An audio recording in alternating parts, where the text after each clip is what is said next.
कहानी की शुरुआत होती है दो दोस्त आदित्य और रुचि से, जो शहरी जिंदगी से तंग आकर जैसलमेर घूमने का प्लान बनाते हैं। जैसलमेर की सुनहरी रेत और महल देखने के बाद एक स्थानीय गाइड उन्हें एक वीरान और रहस्यमय जगह की ओर ले जाता है। गाइड उन्हें बताता है कि यह कुलधारा गांव पिछले 100 सालों से उजड़ा पड़ा है और रात के समय वहां कोई नहीं आता, क्योंकि ऐसा माना जाता है कि गांव पर श्राप है और आत्माओं का बसेरा है। आदित्य और रुचि इस बात को हंसी में उड़ा देते हैं और तय करते हैं कि वे रात में गांव के अंदर जाकर वहां कुछ समय बिताएंगे।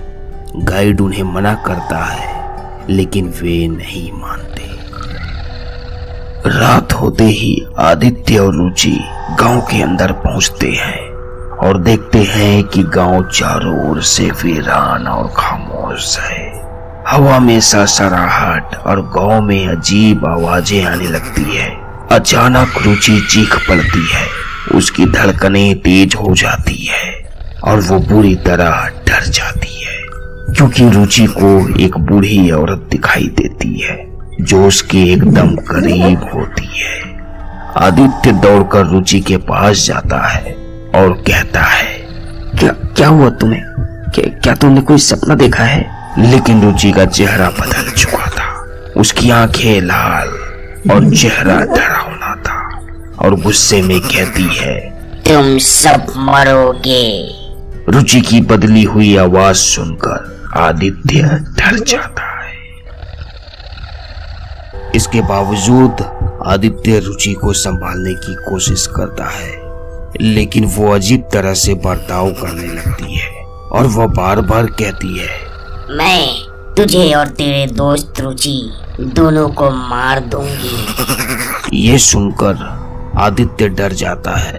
अब आदित्य गांव से बाहर जाने का रास्ता ढूंढता है, लेकिन गांव की गलियों से बाहर नहीं निकल पाता है और चारों ओर किसी की डरावनी आवाजें गूंजती है, जिसे सुनकर आदित्य समझ जाता है कि कोई अनदेखी शक्ति उनके पीछे है, जो उन्हें गांव से बाहर नहीं जाने दे रही है। इस बीच रुचि गांव के इतिहास से जुड़ी बातें बताने लगती है और कहती है, इस गांव के आखिरी छोर पर एक पुरानी खंडहरनुमा हवेली है, जहां इस गांव का रहस्य छुपा है। आदित्य समझ जाता है और उस हवेली पर जाता है और हवेली के अंदर गुप्त तहखाने में पहुंचते ही उन्हें पुराने कागजात और किताबें मिलती है।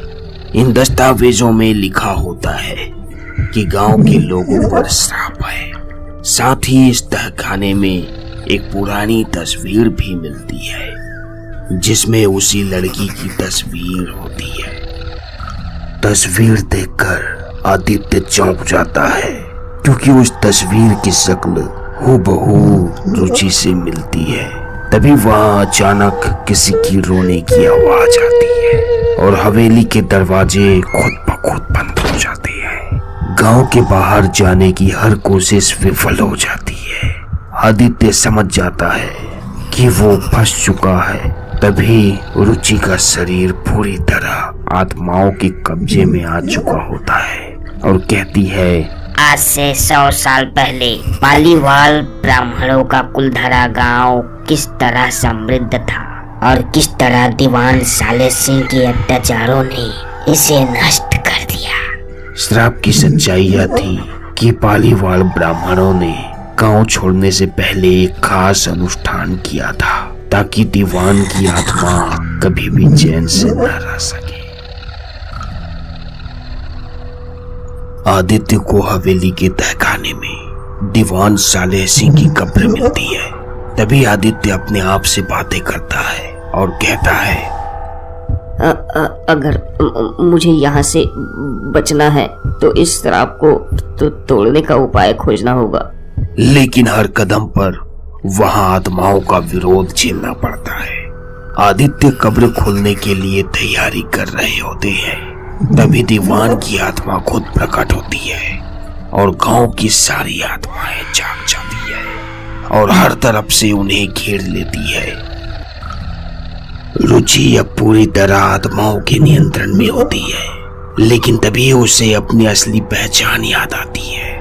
वो उन्हीं पालीवाल ब्राह्मणों के वंशजों में से एक है जिनका श्राप गांव पर लगाया गया था। रुचि का वंशज होने के कारण उसके पास श्राप को तोड़ने की शक्ति है।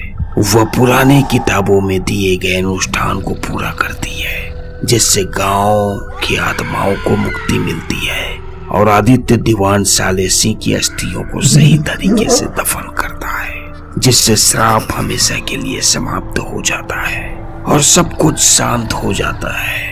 लेकिन जैसे ही आदित्य और रुचि गांव से बाहर निकलते हैं, पीछे से एक हल्की सी आवाज सुनाई देती है। क्या सच में इस गांव से श्राप खत्म हो चुका है? जो भी हो, लेकिन रुचि और आदित्य दोबारा उस गांव पर कभी नहीं आए।